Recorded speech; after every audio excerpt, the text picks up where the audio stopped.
Good morning. Welcome to Options Center. This is a members video. We're taking a look at the Qs, and we're going to go around the horn on big tech.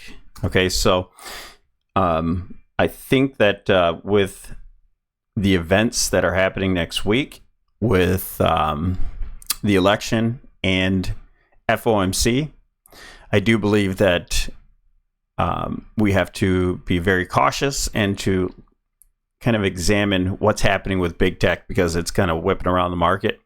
We're showing a little relative strength right now, and I still believe the top is in. I think we're setting up into the Catalyst Tuesday or even Thursday FOMC. So I don't know how much time is going to be wasted. If you have near-term options, you may want to get those on a later date out to, minimum 11:11 and probably a little bit further than that if you're trading the near term. Okay, to the downside, that is. If you're scalping to the upside, I think I'm not sure how this is going to form, but let's go ahead and take a look. We'll do daily here just so you can see. With this move, we're underneath the 8 EMA and the 20. So it's possible we'll get up here today. But what I think is likely is maybe a rejection into Monday or today, and kind of a zigzag, get a move to close the gap up here around 496. So we'll take a look at 496, why that's a good number there. So but right now, I think the initial rejection will be off of the 20 and the 8 EMA. Now, we don't have to close this gap. So at this point, I'm not hedging to the upside.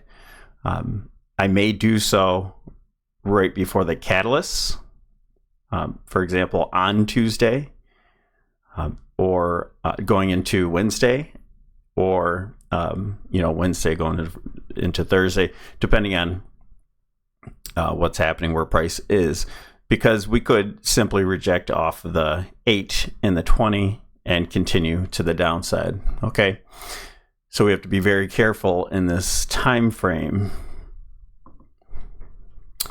So let's take a look at the 65-minute.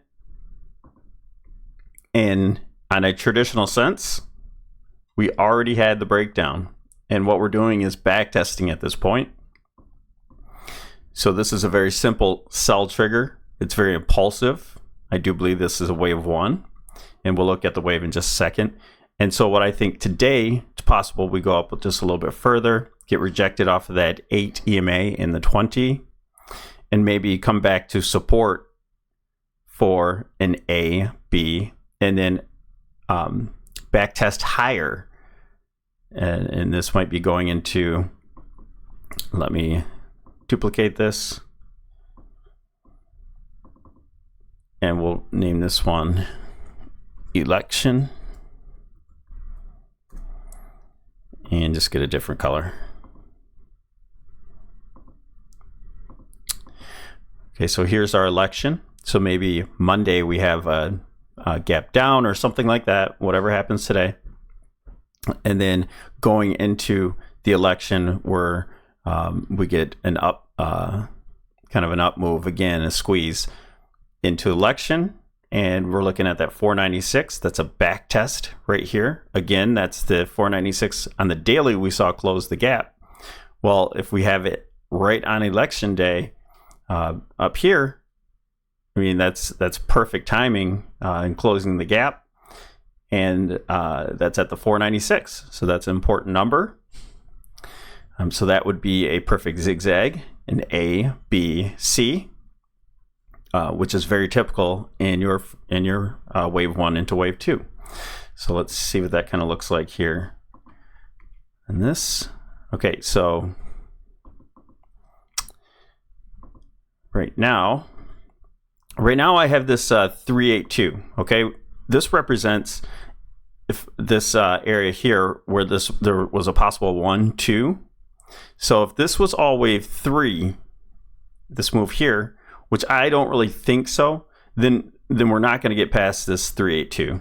All right, so this is kind of our line in the sand for this situation. We could reject off right here. I don't think that's the case, and we're going to learn why, because I'm going to go through the individual names. So I'm taking this out. I'll just leave it in for some of the for the main market video. But I think the 1 is in, this impulse 1, and we're looking for some sort of move into 2. And the 497, that's pretty darn close to the 496.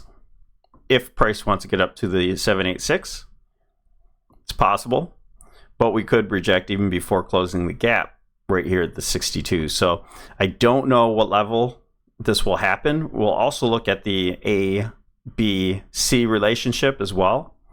So I'll leave this up here for now, but I do think this will be going into the election or FOMC and we'll call it Wednesday because it will happen before the bell. And then on Thursday, FOMC is at 2 p.m. So we have that time window where we could get our high in. All right. So we'll keep an eye on that. And then we'll have our targets much lower. So this next move is going to be much more devastating and impulsive. So I don't think you have to have, your dates way out to January to trade this. I just think that this thing's going to start moving, and I think this is going to kind of take time to get this wave 2 done. So I don't want you caught up on just shorting the heck out of the market right now. Give yourself some time, and then wave 3 and this next move could be measured to pretty extreme move, 466. All right, so that's possible. It could be a little bit higher. So if price goes up to 497,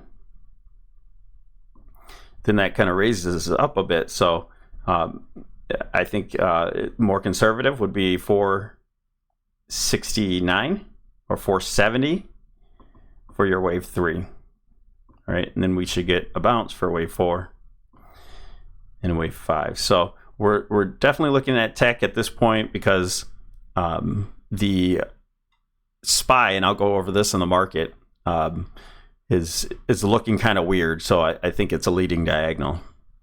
All right, so let's go really quick. We're real fast here. Apple. So Apple, I think, could easily drag the market down. Is this a 1, 2, 1, 2, or is this a 1, 2, 3, 4, 5?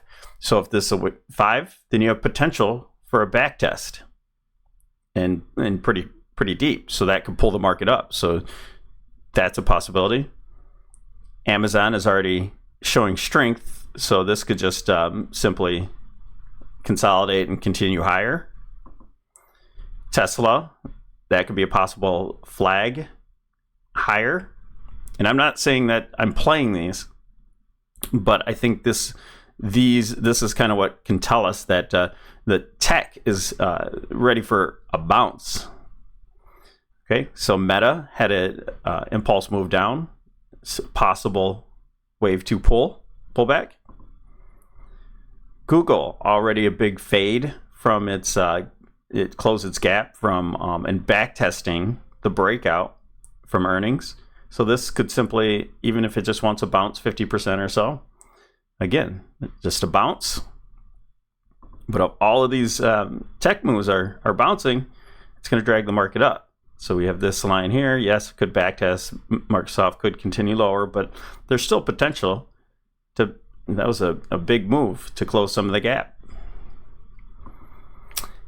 NVIDIA, I shorted this one again. I'm not sure that NVIDIA is going to go much further, but it has some room again to kind of go a little further up, maybe close this gap, but I would not go long NVIDIA. I feel like this one is, I don't feel like this is an ABC and we go much further and get a new high. Anything's possible, but I think this one is ready to continue to the downside. So it does have a little bit of room, a couple points. And so that's virtually what I want to show you. And then on SMH, again, I think SMH is leading the market down. So I think this is simply a 1, 2, and then this is a 1, and then back up a little bit more. Just like I said with NVIDIA, you see a few points where it's a 1, 2, 1, 2 setup. Okay. So you have your 1, and then an A, B, C for 2. In this one, you just can't see the wave 4 in here. Sharp 1, 2, 3, little 4 in here, and 5. So that now we can start to look at, you know, targets for this one instead of relying on the 1 and 2 there. Now we can, if let's assume we get back up to the 62, we close that gap there, and we'll go to low, and so we're looking at this initial wave here, 1, 2, and we'll pull back. And so our next stop here now at this point looks a little bit more bearish, right? Because I think we're setting up for those catalysts to bring us down. So we're looking at the 222 at this point. If price gets up there, you know, it could reject from here at this point. But I'm a little bit more bearish on SMH. I think it's going to lead us to the downside. So be careful with the NVIDIA itself. But the other individual names could drag the market up a little bit higher. So I think that's it. And the rest, I'll do VIX and all those on the next video. So we'll talk to you in the next video.